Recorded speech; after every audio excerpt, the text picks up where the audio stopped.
নমস্কার বন্ধুরা, আপনাদের সবাইকে স্বাগত জানাই। আমি আজকে একটা হেলদি ব্রেকফাস্ট রেসিপি নিয়ে এসেছি, বিটরুট প্যানকেক। এটা বাচ্চাদের জন্য খুবই ভালো হবে আর সবাই খেতে পারবেন। তো এর জন্য আমি একটা মাঝারি সাইজের বিট নিয়ে নিয়েছি। প্রথমে বিটটা খোসা ছাড়িয়ে একটু বড় বড় করে টুকরো করে কেটে নিয়েছি। কেটে ধুয়ে এবারে একটু জল, প্রায় 1 গ্লাস জল দিয়ে এটাকে আমি আগে সেদ্ধ করে নিচ্ছি। প্রেসার কুকারে সেদ্ধ করে নিচ্ছি, ইচ্ছে করলে আপনারা কড়াইতেও সেদ্ধ করে নিতে পারবেন। তো প্রেসার কুকারে তাড়াতাড়ি হবে, ওই জন্য আমি প্রেসার কুকারে 3-4টে সিটি দিয়ে নামিয়ে নিয়েছি। তারপরে এটাকে ঠান্ডা করে নিতে হবে। নিয়ে এর মধ্যে 2 চামচ চিনি মিশিয়েছি। মিশিয়ে এটাকে আগে একটা গ্রাইন্ডারে পেস্ট করে নিচ্ছি।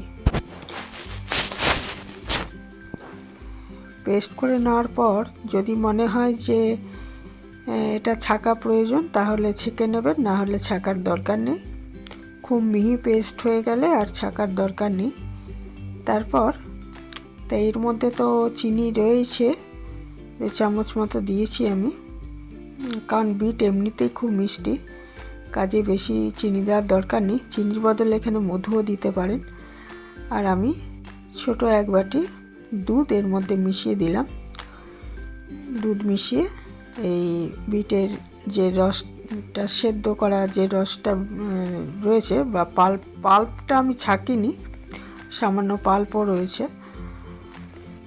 আর ওই দুধটা মিশিয়ে দিলাম। আর তারপর এখানে একটা মাঝারি সাইজে বাটির 1 বাটি আটা নিয়ে নিচ্ছি। এই রেসিপিটা কিন্তু চালের গুঁড়োর সাহায্যেও করা যাবে। তো আমি আজকে আটা দিয়ে দেখালাম। চালের গুঁড়ো, শুধু চালের গুঁড়োতেও করা যাবে, আবার চালের গুঁড়ো আটা মিশিয়েও করা যাবে।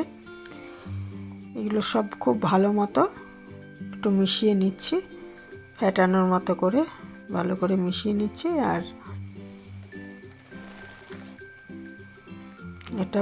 এটা মিশ্রণটা খুব পাতলাও হবে না, আবার খুব ভারীও হবে না, এরকমভাবে ব্যাটারটা করতে হবে।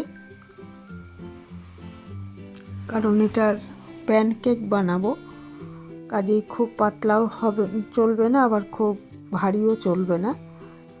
সব ভালো মতো মিশিয়ে দেওয়ার পর আমি 1/2 চামচ মতো বেকিং পাউডার মিশিয়েছি, আর ছোট 1 চামচ মতো ধরুন বাটার দিয়ে দিচ্ছি।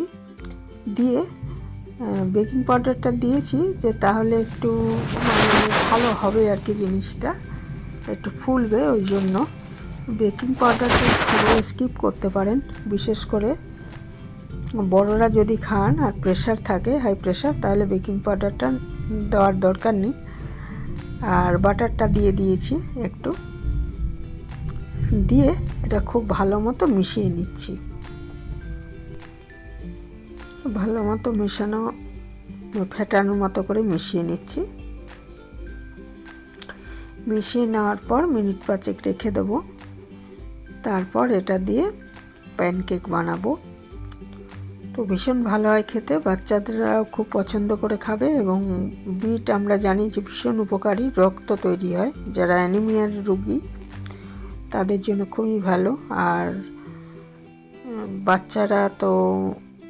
বাচ্চাদের জন্য খুবই ভালো, আর বাচ্চারা কিন্তু এটা খেতে খুব পছন্দ করবে।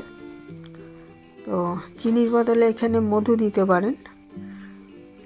এরপর আমি একটা তাওয়া নিয়ে নিয়েছি ননস্টিক, তাতে অল্প অল্প বাটার দিয়ে এই প্যানকেকগুলো আমি তৈরি করব। মিশ্রণটার মধ্যেও কিন্তু আমি একটু বাটার দিয়েছি, আর এগুলো ভাজার সময়ও আমি বাটারেই ভাজবো, তাহলে খেতে ভালো লাগবে। এবার 1 হাতা করে আমি এর মধ্যে দিয়ে দেবো। হাতাটা একটু বড়ই, তো এরকমভাবে একটু হালকাভাবে একটু ছড়িয়ে দিচ্ছি, খুব পাতলা করব না, কারণ প্যানকেক খুব বেশি পাতলা করলে কিন্তু ওটা ভেঙে যাবে।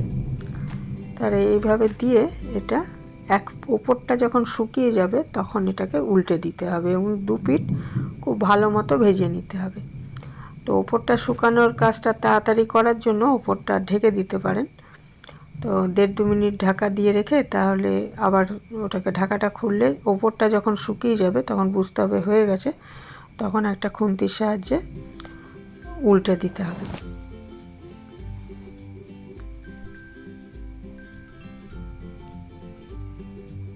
তারপর 2 পিঠ ভালো মতো ভাজা হয়ে গেলে তুলে রেখে দেবো। এইভাবে সবগুলো ভেজে নিতে হবে।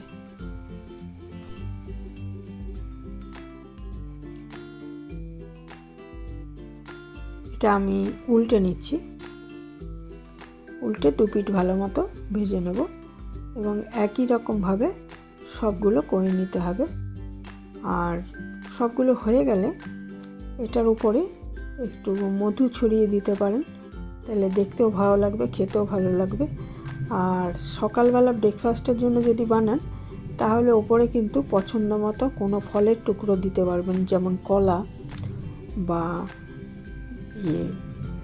আপনার ব্লুবেরি যেখানে পাওয়া যায়, কাঁচা ব্লুবেরি, হ্যাঁ, এইগুলো সাজিয়ে দিতে পারবেন, তাহলে খেতেও ভালো লাগবে, দেখতেও ভালো লাগবে, বাচ্চারা পছন্দও করবে। এখানেই শেষ করলাম। ভালো থাকবেন সবাই।